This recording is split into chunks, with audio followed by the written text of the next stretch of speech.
Hola, ¿qué tal? ¿Cómo están? Bienvenidos nuevamente a su podcast Diálogos Inmobiliarios, en donde tratamos diversos temas que tienen que ver con el sector inmobiliario.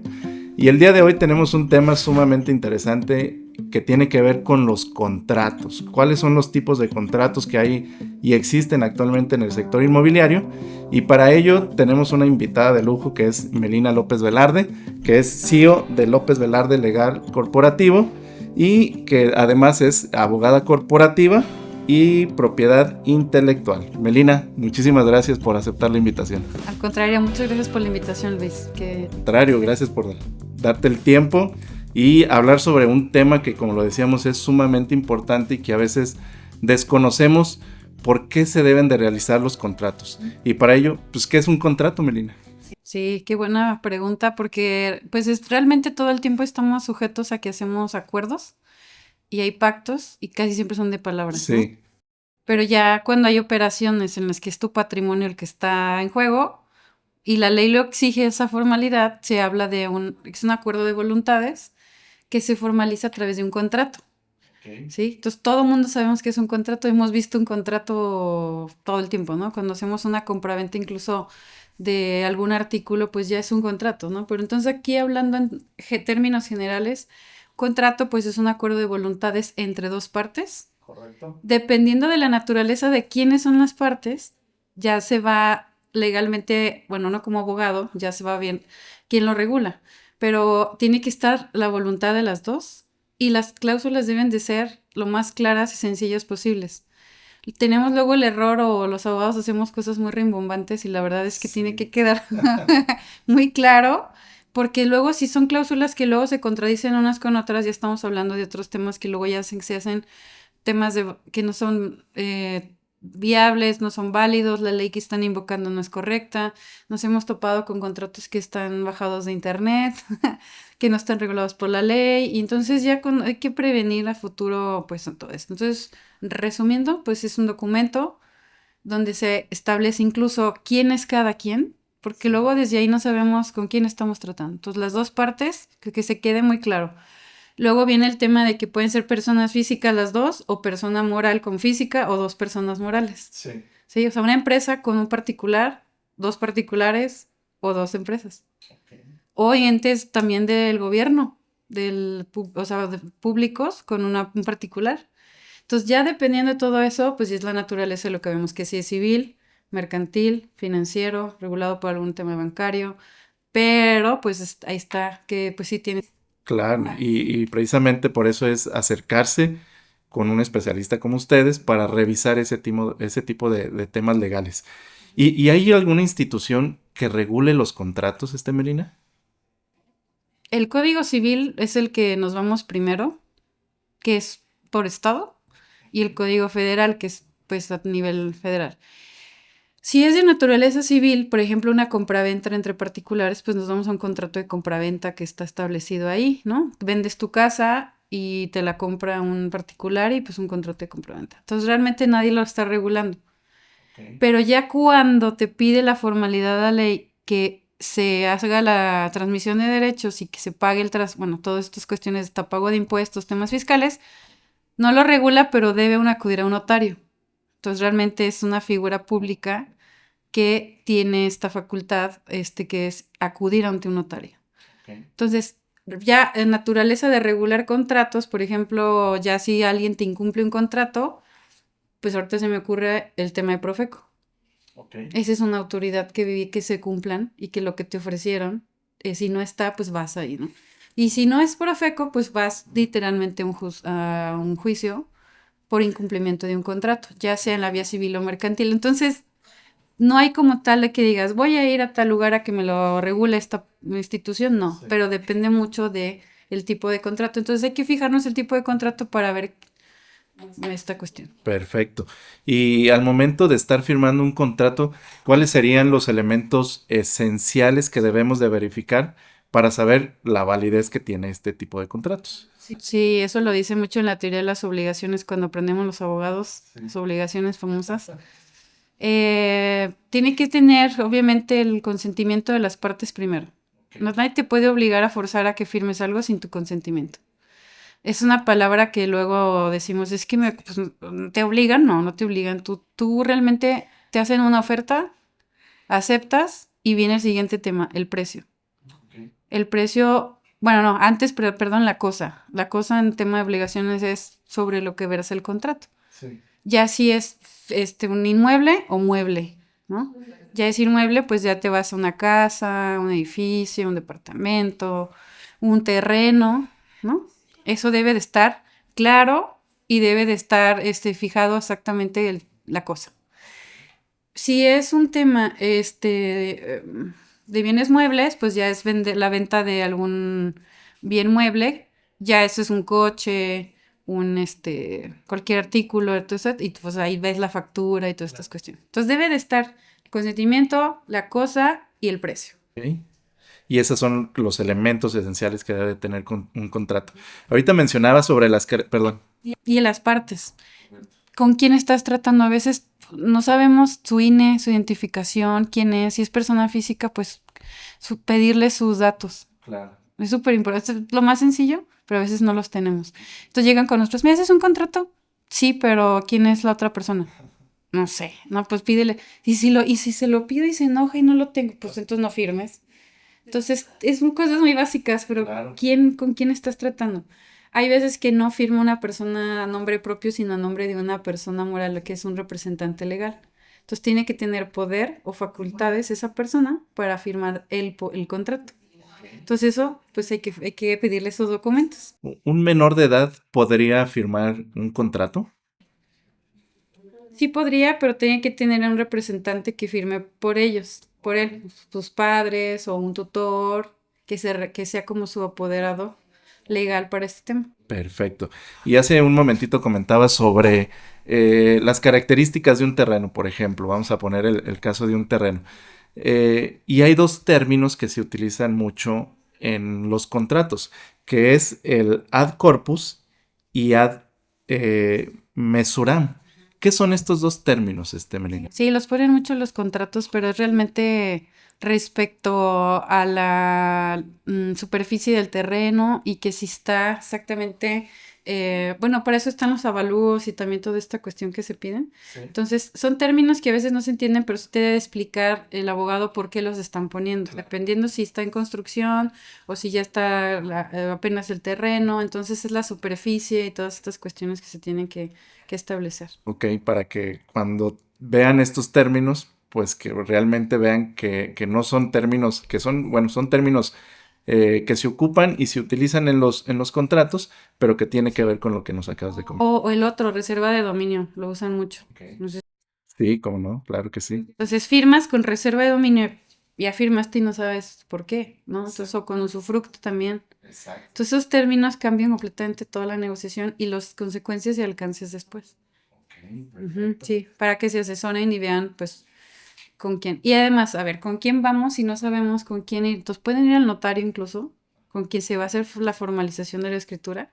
Es un abogado y tiene un equipo legal donde les pueden explicar previamente un contrato privado. Más que eso normalmente se firma afuera y ahí es cuando firman todo y como que no le leen bien o no le tienen secances. Pero si el notario no les apoya en eso, pues pueden ir ya directo con el abogado que hizo el contrato para que esté presente al momento de la firma con esos términos, pues literal no quedarse con la duda, porque esas duditas luego hacen que en la escritura pues empiecen a haber cuestiones que luego no se prueban, como la reserva de dominio, cuestiones así.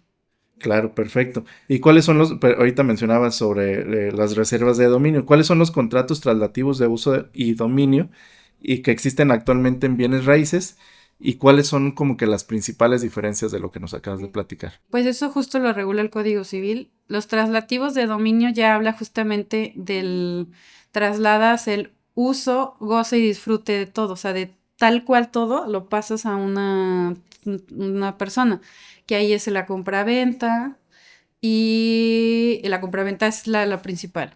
Cuando son de uso, que no son de dominio, es el arrendamiento, por ejemplo.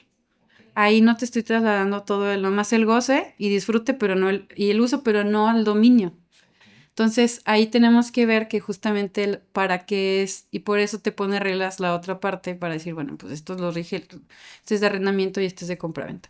También existe, por ejemplo, el de comodato. En el de comodato, tú puedes usar y gozar una cosa, pero es como un tipo préstamo y a cambio de eso tienes obligaciones.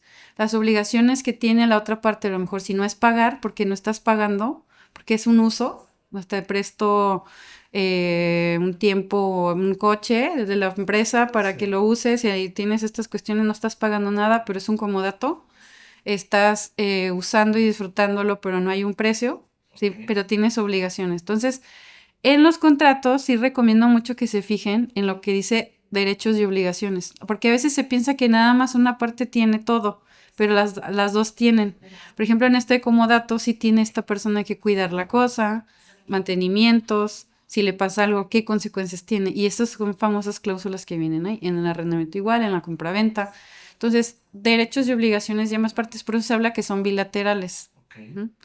Esos términos son ya más técnicos de los abogados, pero cláusulas de que dice derechos del del comprador, derechos del vendedor, derechos del arrendador, derechos, entonces siempre hay dos partes. Sí. Entonces, si tengo derechos y tengo obligaciones. Claro. Tú también tienes derechos, tienes obligaciones. Entonces, por eso es un tema de cumplimiento. Los de arrendamiento, por ejemplo, son de tracto sucesivo. Eso se van cumpliendo mes con mes.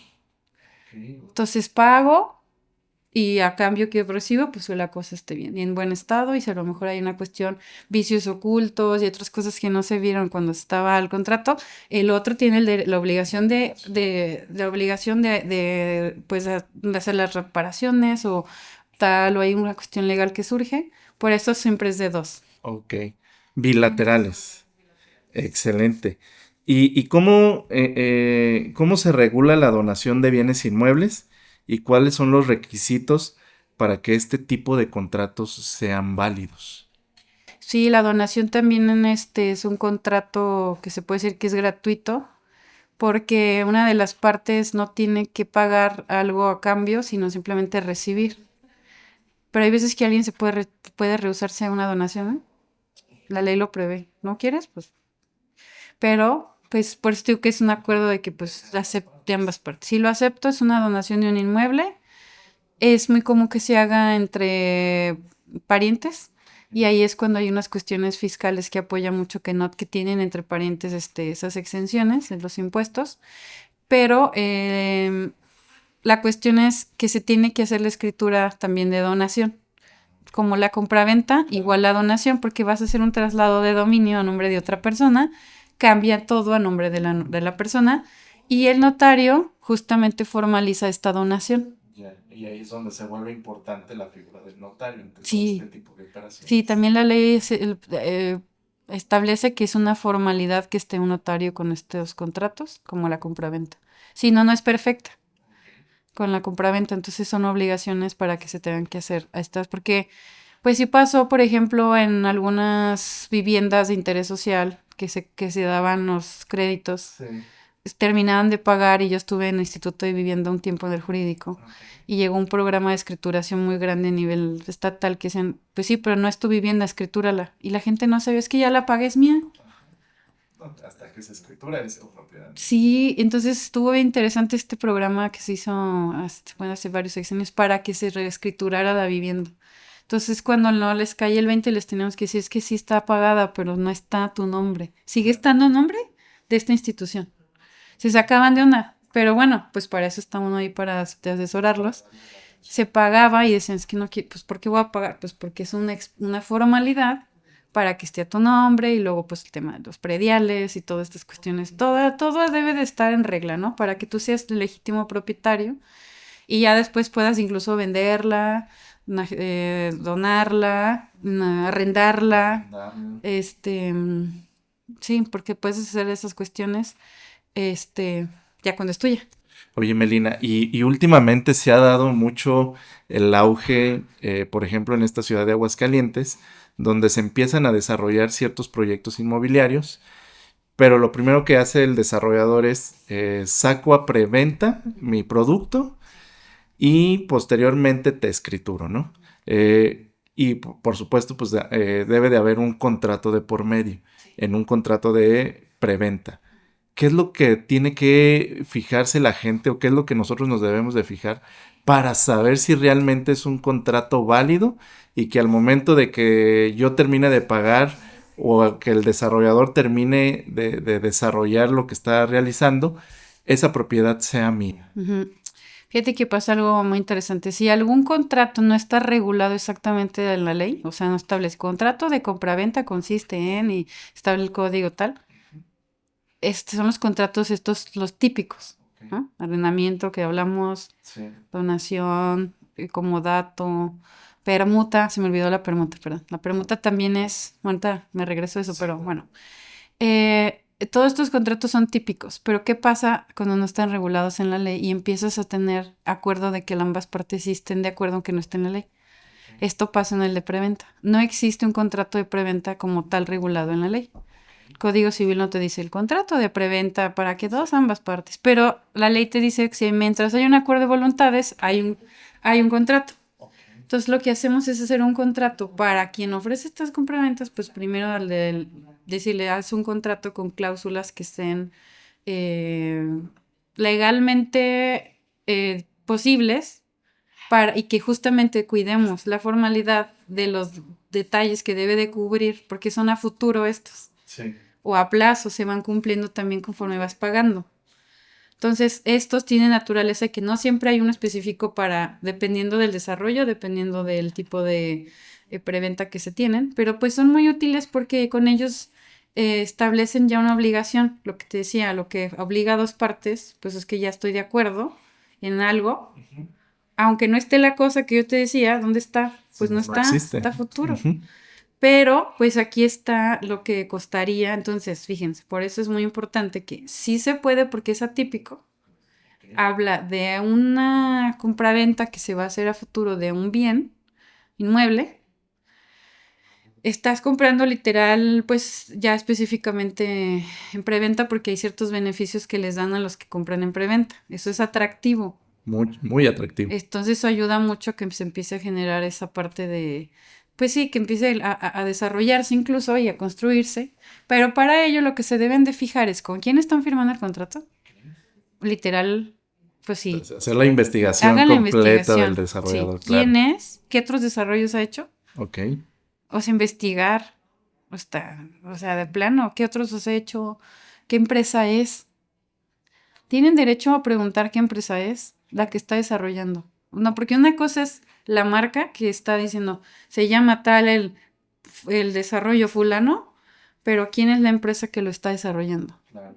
No, pues está de Aguascalientes, o son de fuera, ¿dónde están? ¿Quién es el representante legal? Entonces, digo, no está tan complicado decir quién es el obligado. No, pues fulano. Ah, ok, ustedes también desarrollaron en Aguascalientes esto. Ah, sí, súper bien, ¿no? Ok. Ya investigas con quién estás haciendo Los un acuerdo, negocios, sí, los claro. negocios. Ujú. Después, pues tienes que fijarte mucho tema de que sí están, porque lo ponen mucho que cumplen, al menos, con los permisos que ya desarrollo urbano les pide, ¿no? Licencias, construcciones, permisos ambientales también incluso, debe de estar. Cuando ya te permite la cuestiones urbanas, eso se menciona en el contrato de preventa, que ya está. Okay. Porque si luego no está, lo que pasa es que se va a alargar más el tema de la entrega. Okay. Y es cuando vienen los problemas. Claro. Pero si eso va a pasar, entonces recomiendo que pongan o vean que tenga una cláusula respecto a la pena convencional que hay en caso de un incumplimiento y que la posibilidad de que te regresen tu dinero en caso de que no se cumpla este pacto que está ahí. Entonces, eso sí se puede establecer, ¿eh? Okay. Porque muchos desarrolladores ya dentro de ese contrato lo que hacen es, en caso de que yo no entregue en tiempo, yo te voy a pagar rentas por el tiempo que me tarde en terminar el desarrollo y yo te pagaré las rentas que se deriven de mi incumplimiento, ¿no? Como desarrollador. Lo interesante que sí esté previsto, que si vean como esa ventana, opciones de salida, cláusulas como de negociación. Y a cualquier contrato se puede hacer adendums o acuerdos para llegar a un acuerdo que sí está bien, estoy de acuerdo, si me vas a cumplir y se vuelve a hacer un adendum, se hace otro contrato, lo que quieran, se puede hacer porque es un acuerdo de voluntades. Claro. Si quiero y me conviene y estoy de acuerdo, ok, firma. No me parece y lo que dice el contrato es que me vas a hacer la evolución o me vas a lo que sea, se tiene que hacer. Entonces, si no, pues ya se va otro tema que es justamente un juicio o negocio. A mí me gusta más la mediación, conciliar o llegar a un acuerdo para que ya mejor esto se haga todo, porque no creo que, pues está mucho en juego el prestigio del desarrollador, de lo que están haciendo. A lo mejor hay causas de fuerza mayor que también prevén los contratos que a veces se pueden ahí, pues ver que fue algo que no es respecto a, pero pues tienen que ver si son respecto a alguna cuestión estructural o daños y perjuicios o lo que sea. Entonces, para que se pueda considerar todos los elementos respecto a lo que pasa, ¿no? ¿Y tú verías como una bandera roja el que el desarrollador no tenga adherido su contrato ante la Profeco? Sí, porque aparte, bueno, ya sabemos y fue muy fuerte el año pasado la obligación que lo tengan todos, si no ya vienen, ya los están incluso clausurando y hay sanciones que ya están haciendo. Entonces ya casi que es muy raro uno que ya no tenga su contrato inscrito en Profeco. Perfecto. Es muy raro. El tema de la profesionalización se está dando muy fuerte aquí en Aguascalientes. Se están certificando y que es casi que tienen todo su contrato. Si no lo tienen, sí es un foco rojo. Em, pero pues realmente eso no impide que tú como comprador pues compres algo. El tema es que más bien eso le va a afectar a la empresa a futuro si quiere prevenir un tema, ¿no? Con Profeco. También viene el tema de aviso de privacidad, términos y condiciones. Ya les obligan muchas cosas a tener también otros detalles ahí, otras cuestiones respecto al manejo de datos y otras cuestiones también por estas normas. Y pues sí. Excelente, pues bueno, creo que vamos desmenuzando todo lo que tiene que ver con los contratos. Ahora, una parte importante, nosotros que nos dedicamos a la comercialización o intermediación de bienes raíces, se da mucho en nuestro sector y nosotros estamos inmiscuidos en todo lo que es el tema de contratos, pero muchas veces el dueño de alguna propiedad tiene la creencia de que no firmar un contrato para la prestación de servicios de nosotros como comercializadores. ¿Tú tendrías algún tip o algún consejo para estas personas que buscan no firmar este tipo de contratos? El más común que hemos visto y que hacemos es el de corretaje. Exacto. Es muy común, es como una prestación de un servicio, pero exactamente tienen ustedes ese contrato especial para el servicio de intermediación. Correcto. Ese también está regulado por el tema del contrato de adhesión, deben de tener inscrito su contrato de intermediación. Entonces el de corretaje, si el cliente se te acerca queriendo poner su vivienda en un tema de que ustedes apoyen a la promotoría, pues ustedes les hacen como un diagnóstico, un checklist de que cumplan ciertas cuestiones, porque eso le da también esa base ¿no? La formalidad, ¿no? Formalidad. Entonces, sí debería de ser una formalidad y ver los contratos más como algo que beneficie si realmente quieres ir con un profesionista, un profesional, una inmobiliaria que se dedica a estos temas, porque si no se firma y nada más es de palabra, pues es que eso queda en el aire. Sí, sí, Entonces, exacto. se presta malas interpretaciones, capaz que no pagan la comisión. El tema de exclusividad, porque puede ser corretaje con exclusividad o no, y pues formalidades que se tienen que cumplir, que luego los contratos, pues prevén muchas cuestiones, ¿no? Los tiempos, formas, todos detalles que eso hacen que sea un contrato, que el primero que hagan que sea muy formal, pero que prevea todos los supuestos y que les sirva en las operaciones diarias, pues ese es el mejor y que se puede ir usando, ¿no? Si hay cuestiones especiales que les pide el dueño, pues, por ejemplo, yo me fijo al revés. Si yo soy la abogada de quien va a comprar, le digo, oye, ¿sí tienen la escritura? No, pues es que eso no me han dicho. A ver, ¿por qué? La escritura nos damos cuenta, pues, que quién es el dueño. Pero luego, ¿qué crees? Vienen temas, por ejemplo, de que, pues, estaban casados.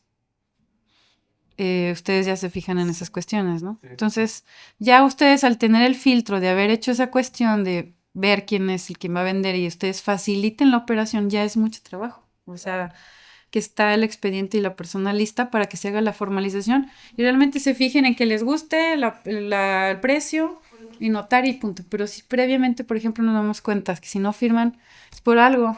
Exacto. Hay algo inconcluso, un tema de un testamento, hay algo que no está el traslado bien, el predial no sé qué, hay un Tiene un hay ya, gravamen, tiene gravamen, una Exacto. hipoteca, cuestiones así. Sí.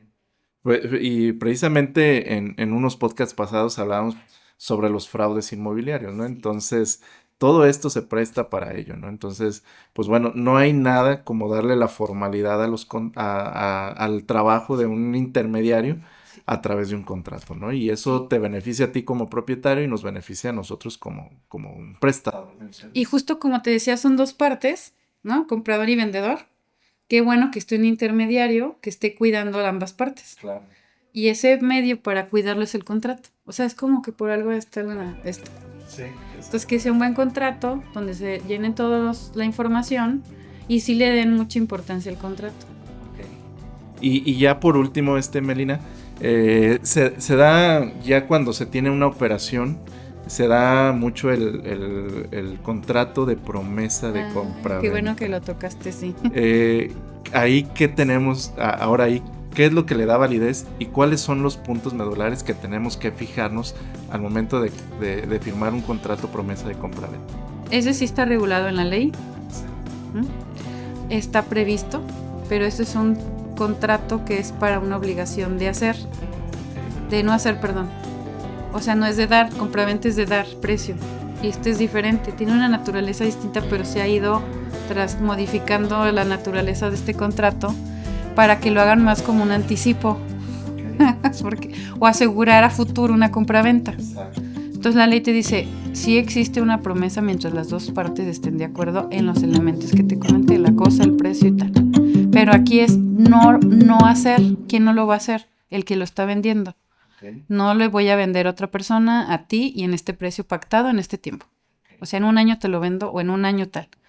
Pero lo que hacen las cláusulas es que te dicen, bueno, pero me dio un anticipo de 30,000 pesos. Cuando ya diste un anticipo es de naturaleza, es una compraventa. Okay. Pero bueno, se usa, es mejor tenerlo, sí, que se cumpla para que justamente te dé una promesa que se cumpla, o sea, que sea válida a futuro y que no se cambie alguna cuestión después. Pueden omitir dar el anticipo y es válido. Okay. Pero pues, si lo quieren mejorar en cuanto a que asegurar la otra parte, que mejor si te lo den, realmente ya si se va a un juicio o algo ya es un contrato de compra-venta. Exacto. ¿Y qué pasa cuando alguna de esas dos partes se echa para atrás ya teniendo firmado el contrato? Sí, ahí vienen las cláusulas que debe de estar un contrato que te digan, y es lo que deben de leer. ¿Qué pasa si ya no lo quiero comprar a futuro? Pues ahí viene una pena convencional. Okay. Esa pena te dice pues que va a haber, a lo mejor no te voy a regresar lo que me diste. Okay. Y pues no puedes ir más allá de eso, ¿no? O alguna cuestión de... Y la otra parte, si no te entrega en tiempo y forma, por ejemplo al revés, sí, pues puede haber una penalización también de que se puede establecer hasta una pena convencional o un interés moratorio o otras cuestiones así, por los días que se estén cumpliendo, hasta que se haga algo que te genere un daño y un perjuicio fuerte, ya se tiene que ver qué tan fuerte es esta cuestión, ¿no?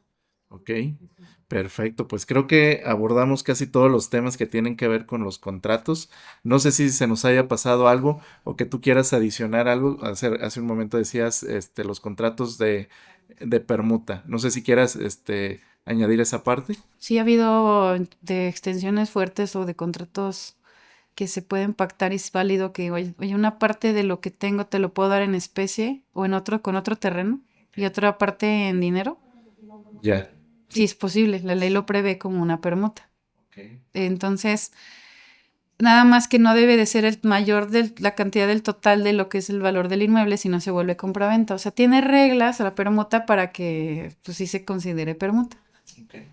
Y los notarios lo pueden también formalizar, pero sí es válido porque lo prevé la ley. Una parte en especie y otra con dinero. Muy bien, pues creo que ahora sí ya abordamos todos los temas. Y sobre todo lo que buscamos es que tengan todos los elementos necesarios al momento de querer firmar algún contrato, que sepan qué es lo que debe de contener un contrato. Si tenemos alguna duda, pues obviamente acercarnos a los expertos, hacerles preguntas. Y para ello, pues, ¿dónde te podemos encontrar, Meli? Sí, porque sabes que es como los médicos, luego dicen, se pierden mucho que no saben qué tipo de abogado es, piensan que ya es el abogado es hasta que viene un juicio o un problema. Exacto. Entonces, yo les recomiendo que busquen abogados civiles o abogados corporativos Okay. para ese tipo de operaciones, o hasta hay abogados especializados en temas inmobiliarios. Perfecto. Me pueden encontrar en redes sociales, Melina G. López Velarde. También tenemos Facebook, Instagram. En el sitio de López Velarde no tenemos Instagram, pero sí en Milagencia. En Milagencia Legal estamos también en Facebook, Instagram y www.milagencia.com. Excelente. ¿Y sus oficinas dónde se encuentran?